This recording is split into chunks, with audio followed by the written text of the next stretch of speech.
क्या आप जानते हैं कि अकाउंटिंग स्किल्स में एक बहुत ही इम्पॉर्टेंट स्किल है जिसे कहते हैं बिजनेस प्रैक्टिसेस के बारे में, बेसिक बिजनेस प्रैक्टिसेस के बारे में जानकारी रखना।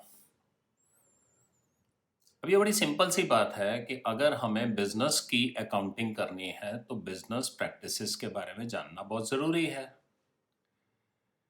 इसीलिए आज मैं आपसे डिस्कस करना चाहूँगा कि ओवरऑल बिजनेस साइकिल किसे कहते हैं, उसमें कौन कौन सी बिजनेस प्रैक्टिसेस होती हैं जिनके बारे में एक अकाउंटेंट को जानकारी रखना बहुत ज़रूरी है। तो आज की वीडियो में आप सीखने वाले हैं जर्नल बिजनेस प्रैक्टिसेस क्या क्या होती हैं, which are very important for an accountant to know and to have the knowledge of these practices as an accounting skill। तो बिजनेस साइकिल, बिजनेस शुरू कैसे होता है, बिजनेस की शुरुआत की बात करते हैं। सबसे पहले एक आइडिया आएगा बिजनेसमैन के माइंड में।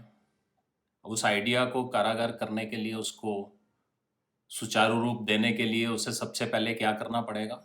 सबसे पहली चीज होती है कैपिटल इंट्रोड्यूस करना, ताकि बिजनेस में बेसिक कैपिटल आ सके। जब कैपिटल आएगी तो क्या होगा? बैंक में पैसा आएगा और बिजनेस ऑनर ने वो पैसा दिया है, तो एक इकोनॉमिक ट्रांजैक्शन हो गई। अब जब ये पैसा बिजनेस में आ गया तो सबसे पहले मान लीजिए वो ट्रेडिंग कंसर्न है, तो सबसे पहले वो क्या करेंगे? जो भी ट्रेडिंग आइटम्स जिसमें डील करना है उस बिजनेस में, उसकी प्रोक्योरमेंट और परचेज शुरू करेंगे। तो जैसे ही परचेज शुरू की तो आप बैंक से पेमेंट देंगे और गुड्स आपके पास बिजनेस में आएंगी। अब इन गुड्स को क्योंकि लाए हैं, ट्रेडिंग शुरू की जाएगी। ट्रेडिंग शुरू करने का मतलब है we will require some employees to do that job. तो एम्प्लॉयज़ को हायर करना पड़ेगा। एम्प्लॉयज़ को जब हायर करेंगे तो क्या होगा? एम्प्लॉयज़ की सैलरी दी जाएगी। जैसे ही एम्प्लॉयज़ की सैलरी दी जाती है, पैसा बाहर जाता है और एम्प्लॉयज़ अंदर आते हैं। एक और इकोनॉमिक ट्रांजैक्शन हो गई। उसके बाद ये एम्प्लॉयज़ क्या करेंगे? ये ट्रेडिंग गुड्स की डीलिंग शुरू करेंगे, इनको बेचना शुरू करेंगे। तो क्या हुआ? सेल हुई। सेल हुई मीन्स जो ट्रेडिंग गुड्स हमारे पास पड़ी हुई थी, ये हमने कस्टमर को दी और कस्टमर से हमने क्या लिया?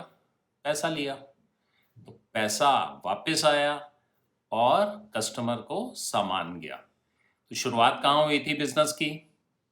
जब बिजनेस में कैपिटल इंट्रोड्यूस की गई थी, यानी कि बिजनेस में पैसा आया था। फिर ये पैसा बाहर गया डिफरेंट फॉर्म्स में, और घूम फिर कर जब वापस आ गया तो एक बिजनेस साइकिल पूरी हो गई। इसी तरीके से अगर मैन्युफैक्चरिंग यूनिट लगाते तो ये बिजनेस साइकिल थोड़ी बड़ी हो जाती। जैसे पहले फैक्ट्री के लिए कोई जगह लेनी पड़ती, बिल्डिंग परचेज करते या रेंट पे रहते, फिर रॉ मटेरियल परचेज किया जाता, फिर लेबर हायर की जाती, प्लांट एंड मशीनरी ली जाती, रॉ मटेरियल को फिनिश्ड गुड्स में कन्वर्ट किया जाता, उस फिनिश्ड गुड्स को बेचा जाता, बेचने पे जो कैश आता वो वापस आ जाता, फिर से एक बिजनेस साइकिल कंप्लीट हो जाती। तो इस तरीके से जो भी बिजनेस है, चाहे वो सर्विसेज हो या ट्रेडिंग ऑफ आइटम्स हो, ट्रेडिंग ऑफ गुड्स हो, मैन्युफैक्चरिंग ऑफ आइटम्स हो, अल्टीमेटली पैसे से शुरुआत होती है। पैसा बिजनेस में डालना पड़ता है in the form of capital और लोन्स फ्रॉम अदर पीपल। और उसके बाद जब ये पैसा पूरा साइकिल एक राउंड लेकर वापस बिजनेस में आता है तो it completes one business cycle. और हर जो स्टेप मैंने आपको बताया, यहाँ पर एक इकोनॉमिक इवेंट या इकोनॉमिक ट्रांजैक्शन हुई है। तो ये कंप्लीट जब बिजनेस साइकिल होती है, इसकी नॉलेज हमारे को होना एज एन अकाउंटेंट बहुत ज़रूरी है, ताकि हम इसके कॉरस्पॉन्डिंग अकाउंटिंग एंट्रीज कर सकें।